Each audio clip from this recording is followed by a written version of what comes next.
এটা হচ্ছে blue mountain. আমরা এইখান দিয়ে নেমেছি।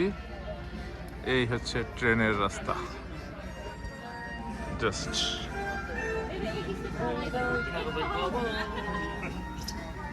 এই ট্রেনটা এই খাড়া ঢাল দিয়ে সোজা নিচে নেমে যায়।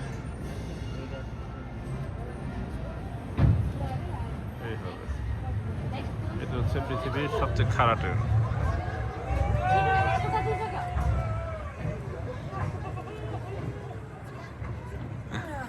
It was really fun.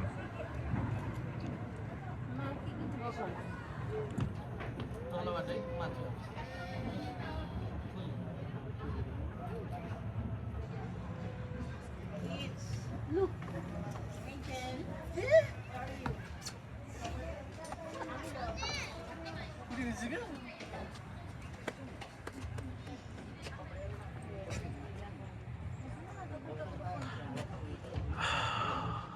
মাশাআল্লাহ, খুবই সুন্দর। আর এখানে আছে কেবল দেখা যাচ্ছে। এটা হচ্ছে কেবল কারের জন্য করা। আই থিঙ্ক কেবল কারের রোডটা এটা দিয়ে। এরপরে মোস্ট প্রবাবলি আমি কেবল কারে উঠবো। ওকে, থ্যাংক ইউ। ভিডিও এখানে শেষ করছি, ভালো থাকেন।